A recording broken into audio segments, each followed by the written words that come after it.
ये जो मिट्टी रूपी बर्तन है इसमें परमेश्वर ने पवित्र आत्मा उंडेला है। छोटी छोटी बातों में मत लड़ने जाओ हर किसी से। Do not go to fight with people over little things. क्या लोग आपके बारे में बोलते हैं, What क्या people say अफवाहें about फैलाते हैं। जो परमेश्वर ने आपको दिया है वो बहुत कीमती है। What God has given to you is extremely precious. अगर आपका ध्यान उस लक्ष्य की तरफ है जो परमेश्वर ने आपको दिया है, आपको फर्क नहीं पड़ेगा लोग आपके बारे में क्या बोलते हैं। आप लड़ने जा सकते हो, You can go to fight people, मगर वो छलका दोगे जो कीमती परमेश्वर ने आपको दिया है। but then you will spill that oil, that precious that God has given to you. किस किस को जस्टिफिकेशन दोगे आप? Who all will you go and justify? असल बात ये है, The real thing is, यीशु ने कहा जब उन्होंने मेरी निंदा करी तो तुम्हारी भी करेंगे। Jesus said they hated me, they criticized me, they will also criticize you. मगर आप देखोगे वो कभी लड़ने नहीं गया। But he never went to fight his case. आप चुप रहो, You stay quiet. परमेश्वर को आपका जवाब देने दो। Let God answer on your behalf. जब आप लड़ोगे If you will go and तो fight, परमेश्वर चुप रहेगा। then God will be quiet. जब आप चुप रहोगे When you will be तो quiet, परमेश्वर लड़ेगा। then God will fight on your वो behalf. कहता है युद्ध तेरा नहीं है, He says the battle doesn't belong to you. युद्ध यहोवा का है। The battle belongs to the Lord. Amen. Amen. Can you give a loud praise to Jesus? क्या आप जोर से यीशु की स्तुति कर सकते हैं? Come on. The best praise to our Lord Jesus.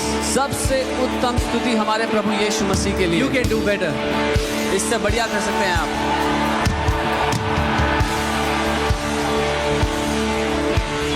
Amen. Hallelujah. Come on, for a moment, just lift up your hands अपने हाथों को उठा ले जहां भी आप हैं and just talk to the Lord. और प्रभु से बात करें।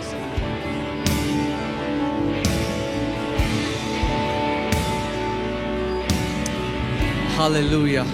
Just speak to Him. उससे बात करें इस समय। Just tell Him, Lord, I have come to hear your voice. उससे कहें प्रभु मैं आपकी आवाज को सुनने के लिए आया हूँ। Jesus said, यीशु ने the कहा dead will hear my voice and they will come alive. जो मृत है वो मेरी आवाज को सुनकर जिंदा हो जाएंगे।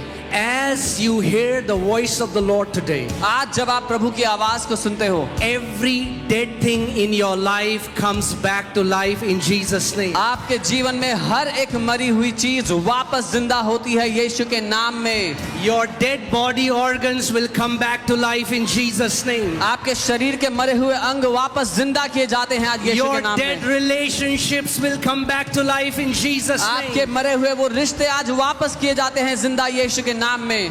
Your dead businesses are coming back to life. आपके मरे हुए बिजनेस वापस जिंदा किए जाते हैं आज यीशु के नाम में। Your dead dreams and visions are coming back to life. आपके मरे हुए स्वप्न और दर्शन आज जिंदा किए जाते हैं यीशु के नाम में। Today the Lord is breathing His spirit of life over you. आज परमेश्वर अपना जीवन का आत्मा आपके ऊपर फूंक रहा है। Hallelujah. Come on, give Him praise. उसकी स्तुति करें, Give Him praise. उसकी Give Him स्तुति praise. करें, उसकी स्तुति करें। He is worthy. वो योग्य है, He is holy. वो पवित्र है। Hallelujah. Amen. Amen. Amen. Come on. Tell your neighbor today is my day. अपने पड़ोसी को कहें आज मेरा दिन है। मैंने आपको बताया था कि परमेश्वर की डिक्शनरी में एक ही दिन है। I told you there is only one day in God's dictionary. कौन सा है वो दिन? Which day is that? आज। Today. आज। Today. वो ये नहीं कहता मैं जो था वो था। He doesn't say I was who I was. वो नहीं कहता मैं जो होऊंगा वो होऊंगा। He does not say I will be what I will वो be. कहता है मैं हूँ जो मैं हूँ। But he says I am what I am. Amen. Amen. That great I am is your God. वो महान परमेश्वर ही आपका परमेश्वर है। Amen. Amen. जो उसने बीते समय में करा What he did in the times past, वही वो आज करेगा। he will do it today. और जो वो आने वाले कल में कर सकता है वो आज भी कर सकता है। And what he can do in the days to come, he can do that today as well. Amen. Amen. So sit with expectations. महान उम्मीद लगा करके आज बैठे यहाँ पर। Say the word is for me. कहें वचन मेरे लिए है। Say the word is for me. बोले वचन मेरे लिए है। Amen. You can be Amen. seated. आप बैठ सकते हैं अपने स्थान पर। Let me just pray and then we'll go to the word. मैं प्रार्थना करता हूँ फिर हम वचन में जाएंगे।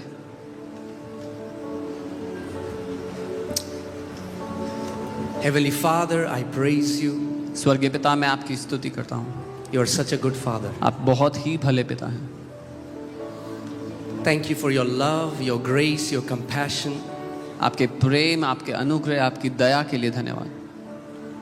Thank you, Father, धन्यवाद पिता, for your written word. आपके लिखित वचन के लिए। Thank you for your mighty Holy Spirit. धन्यवाद आपके महान पवित्र आत्मा के लिए। Thank you, Father, that today there shall be a turnaround in many stories today. धन्यवाद पिता के आज बहुतेरों की जिंदगी की कहानी बदलने वाली है यीशु के नाम में, Because of the word that is sent to them. उस वचन के कारण जो उनके लिए आज भेजा जाता है, In Jesus' name. यीशु के नाम में।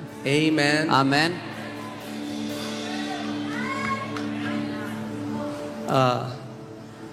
So, I'll be preaching in English today. मैं इंग्लिश में प्रचार करूंगा आज, क्योंकि बिकॉज जब मैं हिंदी में प्रचार करता हूं तो हमारा इनबॉक्स भर जाता है कि हमें हिंदी नहीं आती, आप क्या कर रहे हैं ये। When I preach in Hindi I receive so many messages saying we don't understand Hindi, what are you doing? और जब मैं इंग्लिश में प्रचार करता हूं तो लोग बोलते हैं आप हिंदी में प्रचार क्यों नहीं when I preach in English people से why don't you preach in Hindi? तो मुझे ऐसा लगता है एक पाँव इधर है और आई एक फील पाँव like I have one foot here and the other foot there. तो मैंने कहा दोनों I said- साथ में करते हैं। I said I will do it together, both of them. Amen. आमेन।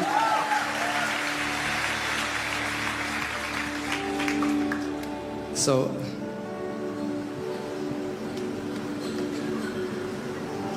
आज हम लोग एक नई सीरीज शुरू कर रहे हैं we are starting a new series today, और इस पूरे महीने हम लोग इस सीरीज को से सीखेंगे and this entire month we will learn through this series, और ये बहुत पावरफुल रहने वाला है। And it's gonna be a very powerful series for us. Amen. Amen. और ये सीरीज है working with God. And the series is परमेश्वर के साथ काम करना। बहुत सारे मसीह केवल ये जानते हैं कि परमेश्वर से भीख कैसे मांगनी है, ये नहीं जानते कि उसके साथ मिलकर काम कैसे करना है। Many believers know how to beg God, but they don't understand how to work with God. परमेश्वर ने भिखारियों को जन्म नहीं दिया, God has not given birth to beggars. पुत्रों को जन्म दिया है, He has birthed sons. अपनी संतानों को जन्म दिया He है। has given birth to his own children. और कोई भी ऐसा व्यक्ति नहीं है जो चाहता है कि उसकी संतान उससे भीख मांगे। And no person wants that their children should beg from them. Amen. तो परमेश्वर भी नहीं चाहता आप उससे भीख मांगे। So neither does God desire that you would beg from him. परमेश्वर चाहता है कि आप सीखें कि उसके साथ मिलके उस पार्टनरशिप में आप कैसे कार्य कर सकते हैं। God wants you to learn how you can partner with him and work with him. Amen. So आज की जो सीरीज है जो है वो है working with God. So today's series is working with God. परमेश्वर के साथ काम करना। Amen. So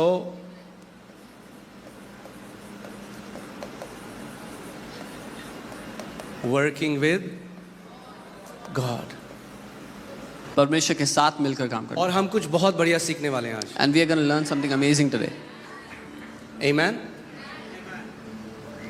मैंने आपको बताया था कि एक चरवाहे का काम हाउस विजिट करना नहीं है। I told you a shepherd's responsibility is not to do a house कई लोग visit. कहते हैं पास्टर हमारे घर नहीं आता। Many people say pastor doesn't come to our house.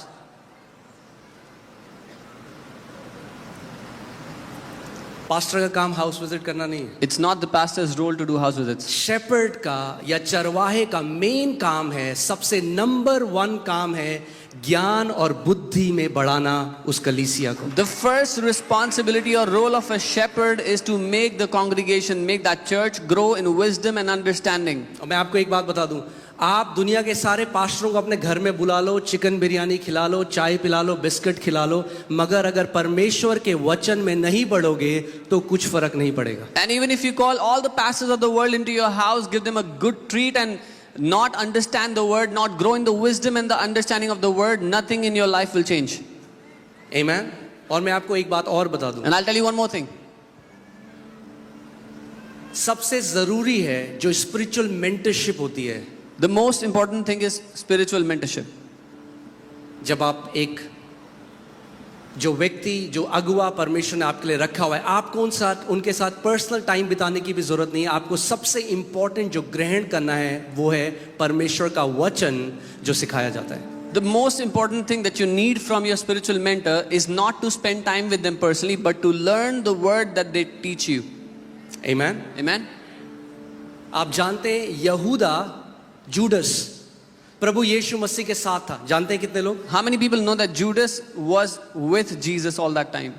साथ में था, He बगल में was था, with him, right next to him. साथ में खाना खाया, He would eat with him. साथ में 3 साल रहा, 3 years he stayed with जहां him. यीशु मसीह गए वहां गया, Wherever Jesus went, he also साथ में went. था। So he was with him. और तब भी यीशु मसीह को बेच दिया। And even then he sold Jesus off. और पौलुस And कभी Paul. यीशु मसीह को नहीं देखा, Apostle Paul never saw Jesus, मगर उसने उस प्रकाशन को ग्रहण किया but जो he परमेश्वर से received आता the revelation that came from God. है। और one of the greatest apostle बन गया, और वो सबसे महान, one of the greatest apostles he became. जिसने कभी यीशु के साथ फिजिकली नहीं चला फिरा, The one who never walked physically with Jesus, मगर उसने वचन को ग्रहण किया। but he received the word that came from him. सबसे इंपॉर्टेंट आपके जीवन में है वचन को ग्रहण करना। The most important thing in your life is to receive the word. आमेन। आपकी आत्मिक परिपक्वता, कई लोग क्या करते हैं ना, वो अपना रिज्यूमे बनाते हैं। Your spiritual maturity. Many people, they try to build their own resume. कई बार लोग मुझसे मिलने आते हैं, Sometimes people come to meet कहते me हैं मैं and they परमेश्वर say, के इस दास को जानता हूँ, oh, मैं I उसको know जानता this हूँ। man of God, I know तो that जब वो man of ऐसा God. बोलते हैं ना, मैं अंदर से ऑफ हो जाता हूँ। So when they speak like that, I get turned off inside. जो इनसिक्योर होता है ना अपनी पहचान में, जो मसीह में है, वो इन चीजों से अपनी पहचान बनाने की कोशिश करता है। मैं फलाने को जानता हूँ, मैं फलाने के यहाँ गया था, तो क्या फर्क पड़ता है? Someone who is insecure in their identity in Christ, they find their identity by the people they know. Oh, I know this man, I went there, I met him. How does it matter? आप किस मनुष्य को जानते हो उससे क्या फर्क पड़ता है? कि आप उस मसीह को जानते हो जो आपके अंदर है, वो सबसे इंपॉर्टेंट चीज है। Whether you know any man or not is not important, but if you know the Christ who lives in you, that is the most important thing. अगर आप मसीह में सिक्योर हो, आप अपनी रिज्यूमे बनाने की जरूरत नहीं है लोगों के सामने जाके। If you are secured in Christ, you will not have to build up your resume before people. आपके कामों को देखकर, परमेश्वर ने कहा आपके फलों को देखकर लोग पहचान लेंगे आप कैसा पेड़ हो। People will see the fruits in your life and they will know exactly what kind of tree you are. कभी कभी देखा है आपने सेब का पेड़ चिल्ला रहा है, hello, Have you ever seen an apple tree crying out, hello, ताजे ताजे सेब, fresh apples, आ जाओ। come? नहीं, No. फल को देखते हो आप, You see the fruit on it जान लेते हो। and you know. Amen. Amen. मैं ये प्रार्थना करता हूँ कि आपके फल लोगों को बता दें कि आप जीवित परमेश्वर के हो। I pray that your fruits will tell the people that you belong to the living God. आपका जीवन फलों से ऐसा लदा हुआ हो कि जो भी आपको देखे आपके पिता की महिमा करे। May your lives be so loaded with the fruits of God that whoever sees you will glorify your Father in heaven. आमेन। सो जो इंपॉर्टेंट चीज है उस पे इंपॉर्टेंस देनी है। कई लोग जो ट्रिवियल चीजें हैं उस पे इंपॉर्टेंस देते हैं। So we have to give importance to the things that are important. Many people give importance to trivial matters. जब आप कलीसिया आते हैं, When you come to the church, मत देखो कारपेट कौन से कलर की है, फर्क नहीं पड़ता। don't look at what color the काली है, carpet पीली is. है, लाल है, नीली है, उससे आपके आत्मिक जीवन को नहीं पड़ेगा। मगर जो वचन बताया जाता है, अगर आप वो ध्यान धरकर सुनो, उसको ग्रहण करो एक अच्छे हृदय से, तो एक ऐसा पेड़ बनोगे जिसके अंदर फल लदे हुए हैं। It doesn't matter what color the carpet is, but if you will intently hear and receive the word that is taught, you will become a tree that has fruits. आमेन। कुछ लोग आते हैं कलीसिया में, मैं अभी वचन में नहीं, ठीक है ना, मैं फ्लो कर रहा हूं, उसके बाद जाएंगे वचन। Some people when they come to church, सबसे पहले वो देखते हैं, अरे उस बहन ने सर नहीं ढका हुआ है, उसने कैसे कपड़े पहने हुए। the इसको बोलते हैं आत्मिक वेला।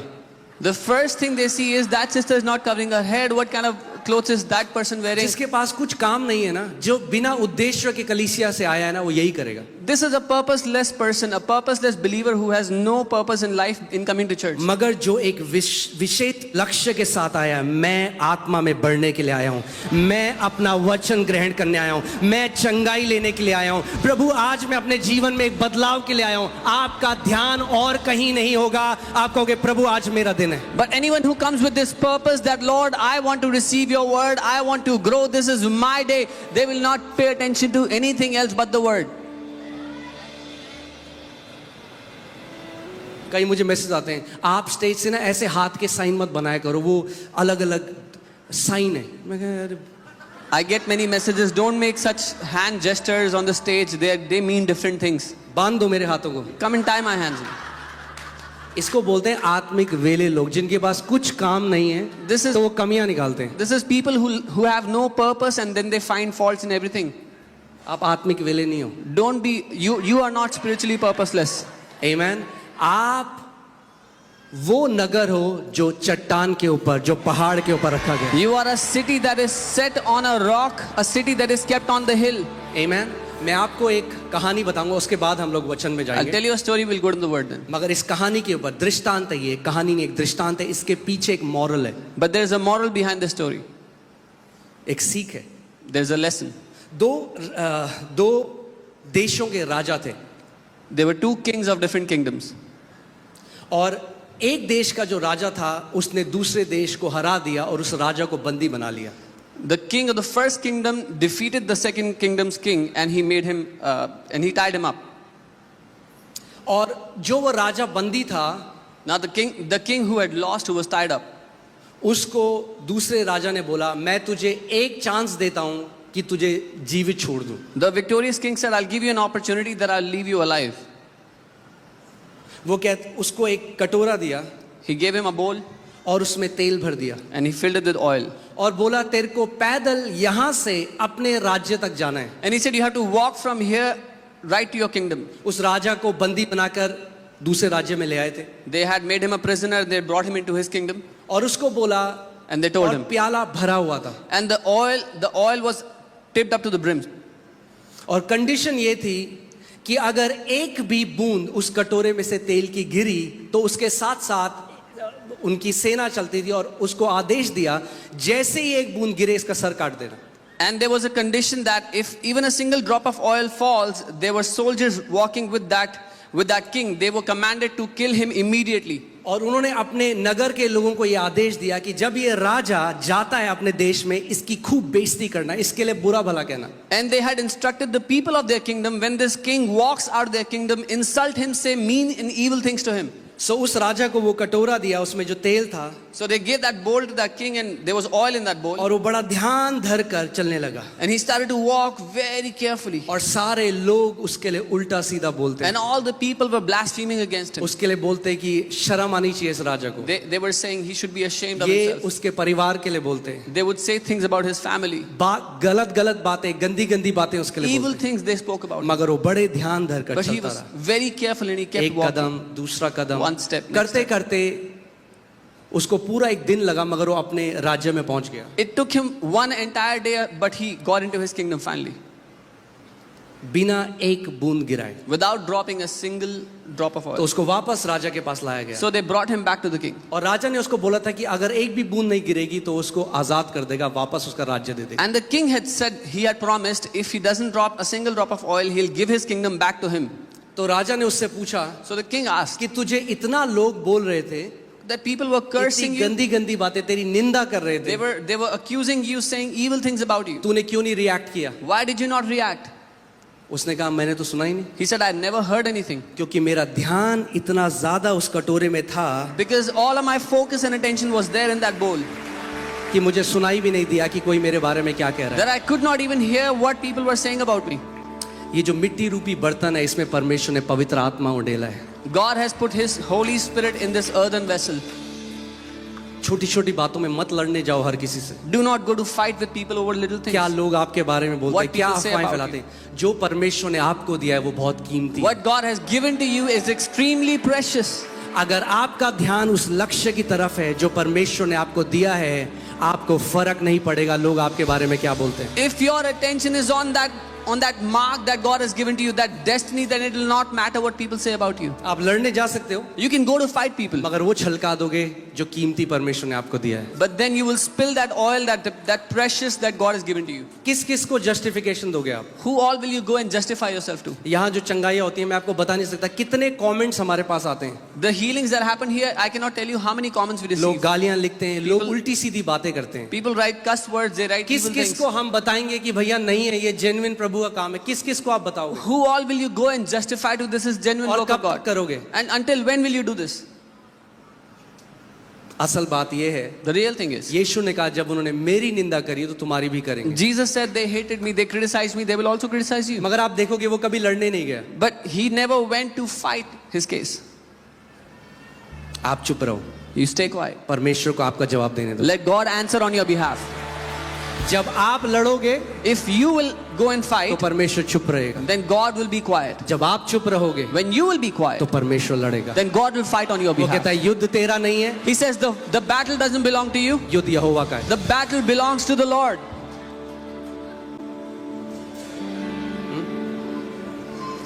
कई लोगों ने मुझे कहा ये फॉल्स चर्च है, ये खत्म हो जाएगा। Some people say this is a false church, it will not last. मैंने कहा अगर फॉल्स चर्च है तो मैंने उस रात प्रार्थना करी, मैंने कहा यीशु मसीह आज खत्म कर दे। I said, Lord, if this is a false church, end it tonight.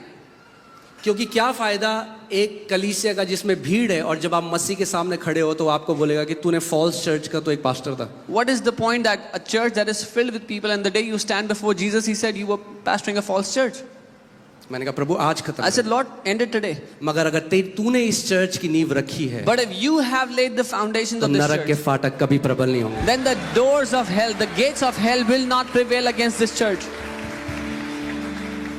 Amen. Amen.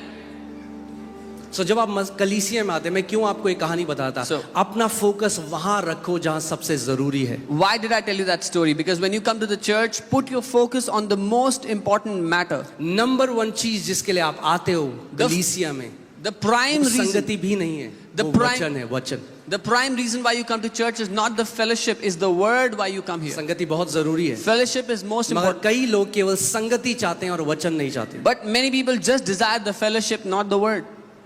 हमारा नंबर वन प्रायोरिटी जीवन में है परमेश्वर का वचन। Our first priority in life is the word of God. मैं आपको इस बात को बता दूं, जितने मसीह परमेश्वर के वचन का सच में आदर करते हैं वो कभी भी जीवन की किसी परिस्थितियों के नीचे नहीं रहेंगे, वो हमेशा ऊपर ही रहेंगे। I can tell you this, all those believers who honor the word of God, they will never come under any circumstance. They will always rule above every situation.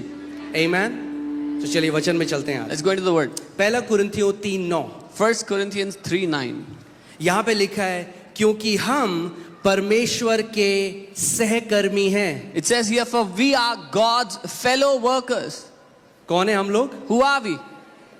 God's fellow workers।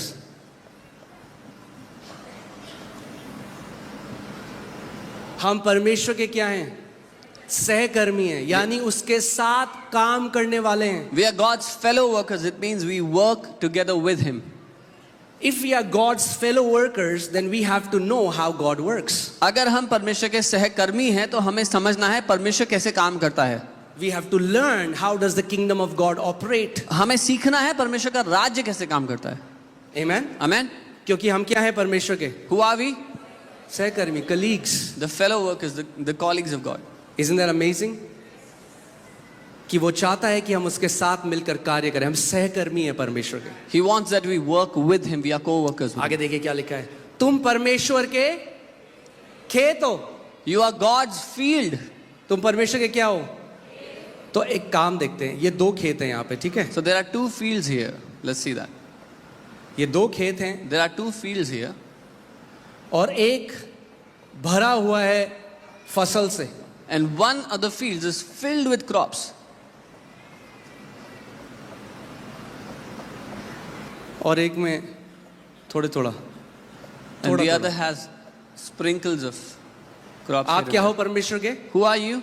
खेत। The field of God. एक भरा हुआ है, फसल लहलहा रही है, One is filled with crop, with harvest, और एक में कुछ भी नहीं है। and the other has barely anything. इस खेत में किस चीज की कमी है? What does that field lack?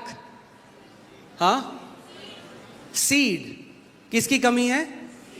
Seed, यानी बीज, यस, बीज। It lacks seed. बीज की कमी है। It lacks seed.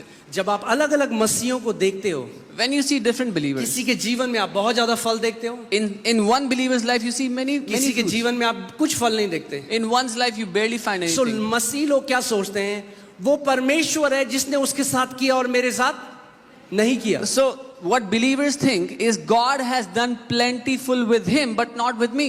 वो सोचते हैं कि अगर किसी के जीवन में बहुत फल है वो परमेश्वर ने कर दिया और हमारे जीवन में उसने नहीं किया। They think if somebody has so much fruit in their life it is because God has done it for them and but not for me.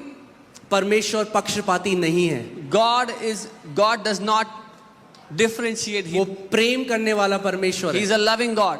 आमेन। यहाँ पे जो खेत में कमी है वो है What does this field lack?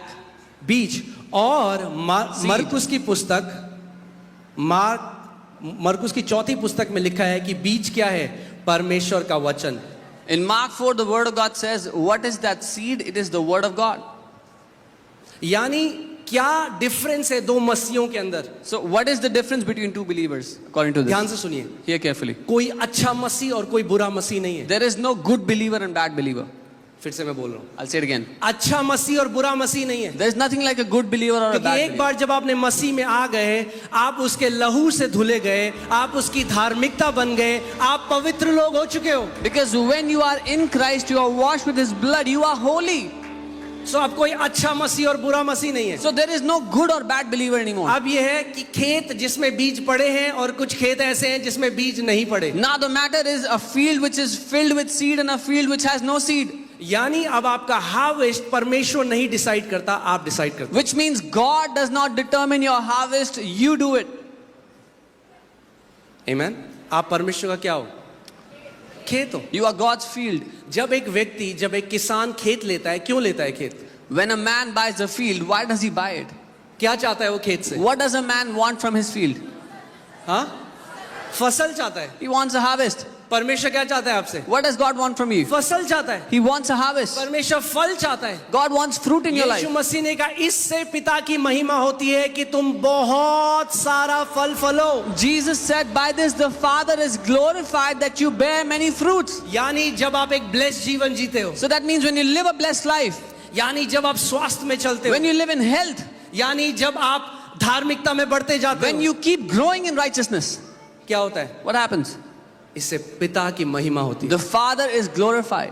जब लोग आपके जीवन को देखते हैं, When people see your life, तो यीशु मसीह ने क्या कहा? वो तुम्हारे जीवन को देखें और परमेश्वर पिता को क्या करें? Jesus said, let them see your life and glorify your Father in heaven.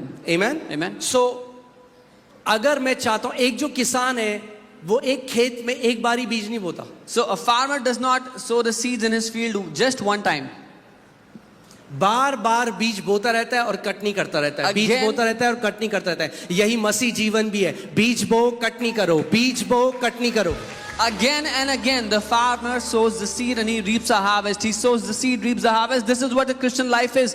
Sow the seeds in your heart and reap the harvest. परमेश्वर ने आपको अपना वचन दिया है जो उसका अविनाशी बीज है। Bible God has given you His word, which is His indestructible seed. अविनाशी बीज का मतलब वो कभी करप्ट नहीं हो सकता। Incorruptible seed, which can never be corrupted. अगर आप सच में एक कमिटमेंट के साथ परमेश्वर के वचन को अपने हृदय में बोते हो, तो ऐसा नहीं हो सकता कि आपका जीवन ब्लेस्ड ना हो। If you intently sow the word into your heart, this is not possible that you will not live a blessed life. आमेन। वचन कुंजी है। The word is the key. वचन हमारे जीवन का आधार है। The word is the basis for our life. आमेन। हमारा नया जन्म भी परमेश्वर के वचन से ही हुआ है। Our new birth is according to God's word. आमेन। अब मैं आपको एक चीज बताना चाहता हूं, हम जब इस दुनिया में आए हैं, When we have come to this world, परमेश्वर का वचन पहला थेसलोनियंस 5:23 में हमें बताता है कि हम क्या है। परमेश्वर ने हमें अपने स्वरूप में बनाया, तो हम क्या हैं? हम एक आत्मा है। 1 Thessalonians 5:23, God has made us in His image according to His likeness. So हमारे first, पास प्राण है we are a spirit, we have a soul, और हम एक शरीर में रहते हैं। and we live inside a body.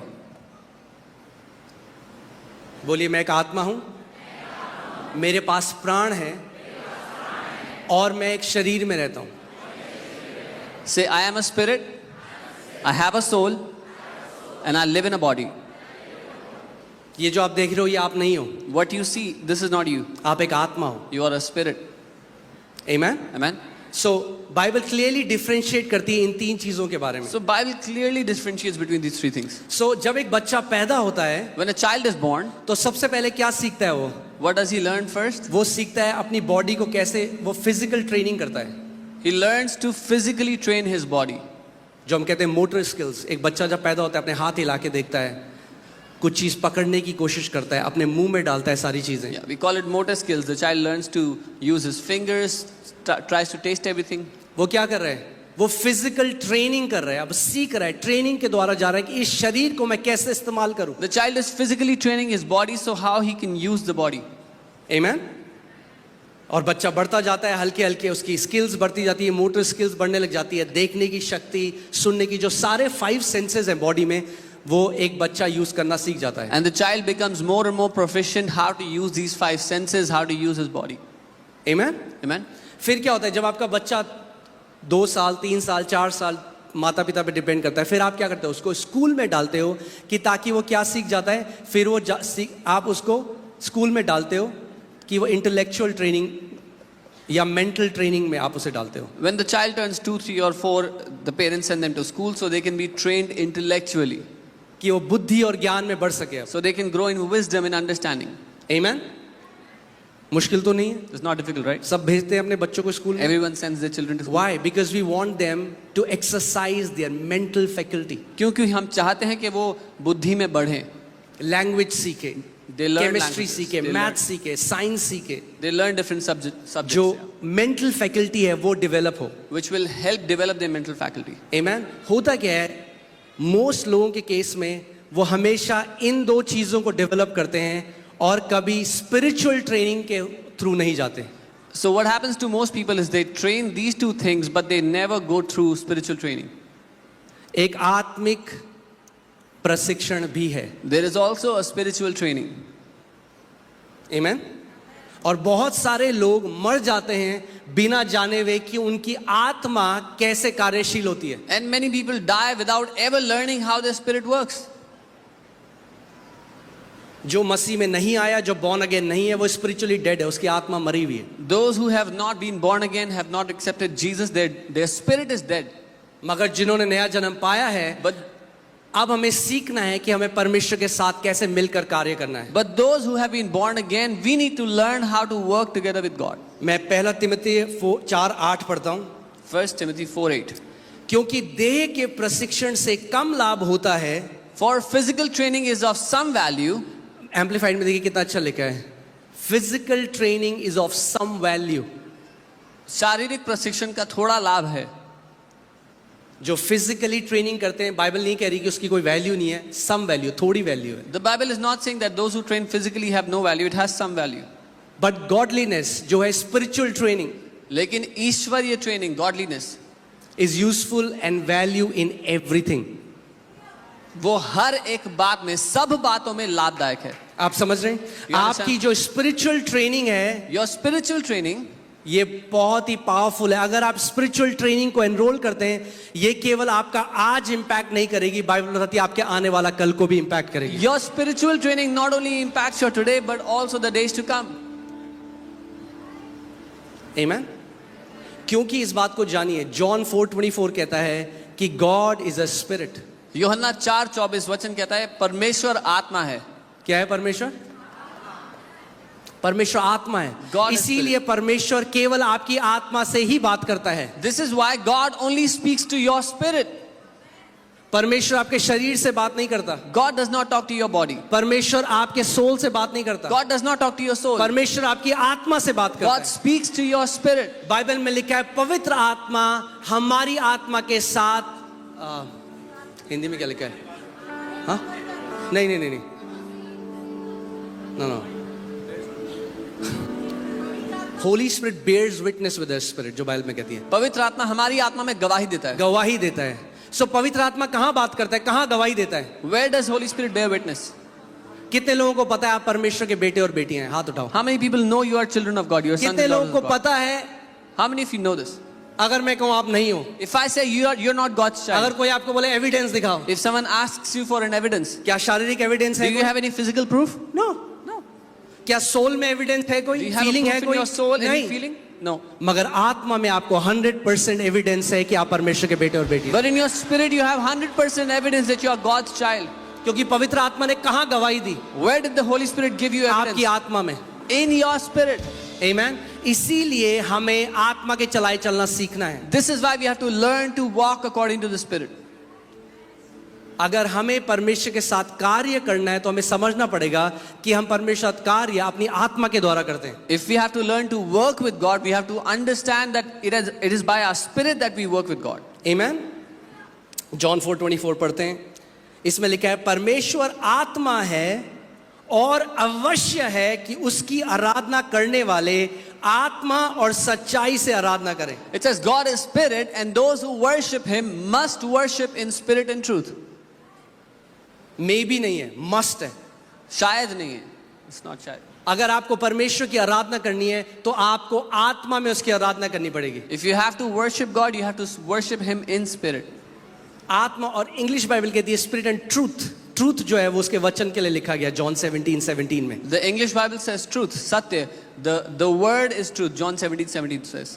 आमेन. मैं आपको बता रहा हूं जो आपको सबसे इंपॉर्टेंट चीज जो आपको चाहिए वो है परमेश्वर का वचन. I'm telling you the most important thing you need is the word of God.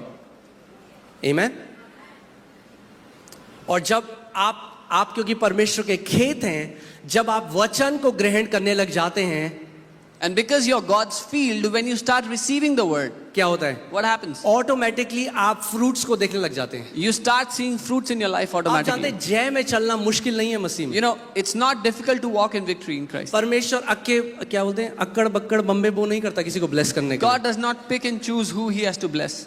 कई लोग सोचते हैं कि परमेश्वर ने उसको कर लिया, मेरे साथ नहीं करा. Some people think, oh, God bless that guy, he did not do क्या it for आपने me. कभी ये सोचा कि उस व्यक्ति की भागीदारी क्या थी परमेश्वर के साथ? Have you ever thought about what did that person do or partner with God in? परमेश्वर तो सबको ब्लेस करना चाहता है और कर दिया है bless. God desires to bless each and every one he मगर has कई blessed. मसीहों ने सीखा ही नहीं अपनी मिरास को ले लेना जो उनकी है. But many believers have not learned to take their inheritance which is already theirs. परमेश्वर कह रहा है ले लो, मैंने तुम्हें सारी आशीषों से आशीषित कर दिया है आत्मिक जगहों में. God is saying, take it, I have already blessed you with all blessings in the spiritual places. आप जानते हो आपकी सारी आशीषें भी कहाँ हैं? Do you know where all your blessings are? Spiritual realm में. In the spirit world. आपको परमेश्वर साथ पार्टनरशिप करनी है कि आप उसको पृथ्वी पे ला सके. You have to partner with God to bring those on the earth. और यही कई मसीह नहीं जानते हैं. And this is what many believers don't know. इसीलिए जिंदगी भर भीख मांगते हैं. This is why they beg all their life. Prabhu they they they they they Lord, क्यों give नहीं me, देता give me, परमेश्वर? give they me. They they. Why don't you give me, Lord? इसीलिए हमें सीखना है. We So have to ये learn. जो सीरीज है, So this series, इसमें हम सीखेंगे कि परमेश्वर जो एक अदृश्य आत्मा है उसके साथ आप कैसे सहभागी हो सकते हैं. in this series we will learn how God, who is an invisible spirit, you can learn to partner with him. क्योंकि अगर आपका बिजनेस में कोई पार्टनर है जिसको आप देख सकते हैं, जिसकी आप आवाज सुन सकते हैं, बहुत आसान है सहभागी होना. If you have a business partner whom you can see and talk to, it's very easy to partner with them. But if you have a partner that you cannot see, अगर आपका ऐसा पार्टनर है जिसको आप देख नहीं सकते हो, who's invisible, जो अदृश्य है, how will you partner with him? तो उनके साथ कैसे पार्टनर करोगे?